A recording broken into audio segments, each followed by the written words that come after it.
Bismillah. Le sultan et sa femme, qui avaient peur de mourir sans laisser d'enfant mâle, priaient jour et nuit, faisaient des aumônes, consultaient les plus illustres médecins, visitaient tous les marabouts du pays, mais en vain. Après bien des années, la sultane mit au monde un garçon. La veille de sa naissance, alors que la sultane faisait sa sieste, un vieillard à barbe blanche lui apparut en rêve et lui dit: Tu auras un fils.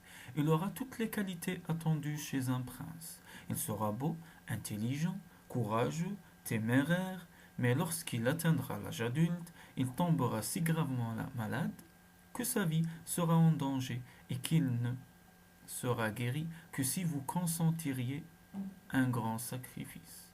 Et il disparut, laissant la pauvre femme ébranlée. Comment faire se lamentait-elle, elle, dont la joie provoquée par la naissance du prince commençait à s'émousser. Comment faire pour aider mon fils? Les années passèrent. Le garçon grandissait en beauté, courage et témérité, comme l'avait prédit le vieillard. Lorsqu'il fut en âge de prendre femme, son père demanda et obtint pour lui la main de la fille du sultan voisin. Le mariage devant être célébré à la fin de l'été, après les moissons, tout le pays s'activait en vue des noces qui devaient être inoubliables. Car le jeune prince était aimé et estimé de tous autant pour sa bonté et sa générosité que pour sa bravoure et son intelligence. La sultane, voyant son fils en bonne santé, oublia le rêve et avec lui ses craintes, jusqu'au jour où le prince, qui revenait à travers champs, vit une jeune fille qui avançait en titubant une cruche sur la tête. Elle fit encore quelques pas, puis s'écroula, la cruche en tombant se cassa en plusieurs morceaux, et l'eau se répandit sur le sol. Le prince se précipita, et quelle ne fut pas sa surprise lorsqu'il découvrit une éblouissante jeune fille aux longs cheveux d'un noir d'ébène éparpillés autour d'elle.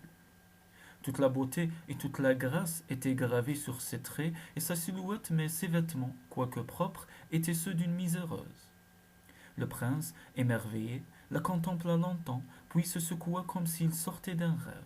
Il l'aida à se relever. En voyant sa cruche cassée, elle éclata en sanglots. Oh, ma cruche, ma belle cruche que mon père m'a ramenée du souk. Que vais-je lui dire pour me justifier? N'ayez crainte, lui dit le prince, des cruches semblables, il y en a plein au souk. Hélas, mon bon seigneur, hélas, nous sommes pauvres, et mon père, pour m'acheter cette cruche, s'est privé durant une semaine d'un remède qu'il prend lorsqu'il fabrique le charbon. Mon père, seigneur, est charbonnier, et c'est lui qui alimente tout le palais en charbon. N'ayez crainte, vous dis-je, demain à l'aube, une cruche aussi belle vous attendra devant chez vous. Rassurée, elle partit. Le prince resta longtemps debout à l'endroit où elle était tombée, puis il partait à son tour. Il envoya sur le champ un domestique au souk avec ordre d'acheter une cruche et de la déposer devant la maison du charbonnier. Toute la journée, le prince fut obsédé par la vision de la jeune fille, et le soir, il ne put fermer l'œil tant cette vision était vivace dans son esprit. Cet état de choses dura plusieurs jours, au point que le jeune homme en perdit le goût du sommeil et ne se restaurait que rarement. Sa situation était sans issue, car il ne voulait pas se marier avec la fille du sultan, mais avec la fille du charbonnier. Au bout de quelque temps, le prince tomba gravement malade. Ne trouvant aucune solution à son problème, ses parents, affolés, firent venir tous les médecins du pays, mais aucun ne put déceler la nature de cette mystérieuse maladie. Il dépérissait à vue d'œil, sous le regard impuissant de ceux-ci. De quoi souffres-tu, mon cher petit? Lui demandait-il. Le mal dont je suis atteint, nul ne peut le guérir, à moins d'un sacrifice que je suis incapable de vous demander, répondit-il. Ils eurent beau le questionner, il ne leur révéla absolument rien. La fille du charbonnier eut vent de cette maladie, car les serviteurs, étant très bavards, racontaient à qui voulait les entendre que le prince était possédé. Moyennant une pièce d'argent, elle pria une servante chargée de l'entretien de la chambre où il reposait, de lui permettre de lui rendre visite au moment où il serait seul.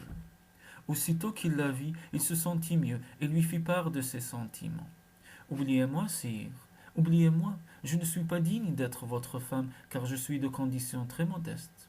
Je suis moi-même très perturbé depuis que je vous ai vu, mais hélas, je me fais une raison. Rendez-moi au moins visite, la pria le prince. En l'absence de mes parents, j'en donnerai moi-même l'ordre à la servante. Elle lui promit et partit. Un jour, alors que la sultane somnolait près de la couche de son fils, le vieillard réapparut et lui dit: Votre fils peut guérir à condition que vous acceptiez de lui donner la fille du charbonnier pour épouse. En bon fils, il ne veut pas vous faire de la peine, mais votre peine sera beaucoup plus grande si vous refusez et qu'il mourra. La sultane se réveilla en sursaut, en psalmodiant le nom de Allah et maudissant Satan, alayhi la'na.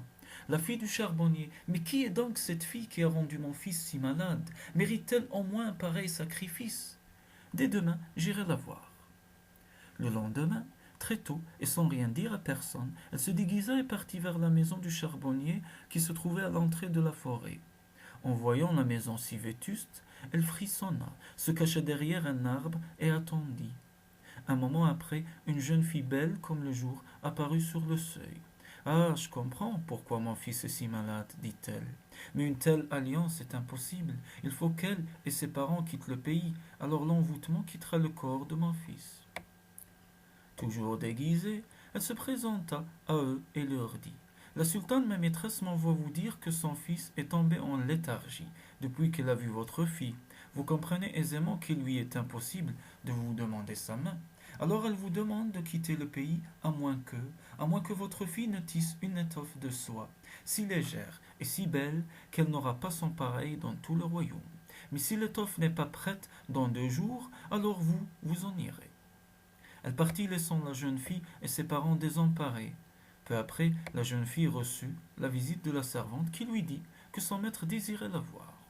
Elle la suivit et raconta au prince tout ce qui venait d'arriver. Va, lui dit le prince, va dans la forêt et raconte tout au grand mûrier. Mais comment un arbre pourra-t-il m'aider, lui dit-elle. Va, répond le prince, et fais-moi confiance. Arrivée devant le mûrier, elle se mit à pleurer à chaudes larmes. Oh Allah, oh mon Dieu, comment vais-je m'en sortir? Comment vais-je faire pour éviter l'exil à mes parents? Alors le mûrier eut pitié d'elle. Il secoua très fort ses branches afin de réveiller tous les vers à soie qui s'y trouvaient et leur tint ces propos. Je veux que vous vous mettiez tous à l'ouvrage et que vous tissiez très vite la plus belle étoffe qu'il m'ait été donné de voir. Sinon, je dessécherai toutes mes feuilles et vous n'aurez plus rien à manger. Les vers à soie, apeurés, commencèrent à tisser la plus belle et la plus arachnéenne étoffe qui pût exister. Ils travaillèrent tant et si bien qu'au bout de 2 jours, la toile fut finie. Lorsque la sultane, toujours déguisée, la vit, elle blêmit et dit: Tout ceci est fort bien, mais ma maîtresse désire cette fois que vous récupériez le collier de perles qu'elle portait et qui s'est cassé l'an dernier près du bassin derrière le palais. Cette fois-ci, la jeune fille dit au prince qu'il lui était impossible de surmonter cette nouvelle épreuve. La solution se trouve au seuil de ta maison, répondit-il. Va, que Allah t'assiste et te vienne en aide. L'esprit ailleurs, elle marcha jusqu'à la maison de ses parents. Alors du pied, et sans le vouloir, elle foula une fourmilière. Sentant alors quelques fourmis sur sa jambe, elle s'agenouilla pour réparer les dégâts, tout en s'excusant. Elle leur fit part des raisons de son chagrin. La reine des fourmis ordonna alors à ses ouvrières de restituer les perles qui se trouvaient au fond de la fourmilière. Les perles retrouvées, la sultane n'ayant plus aucune excuse, accepta que son fils épouse l'humble fille. Les noces prévues pour la fille du sultan furent célébrées en grande pompe en l'honneur de la fille du charbonnier. Et le prince guéri et heureux vécut très longtemps avec celle qui lui était destinée depuis sa naissance.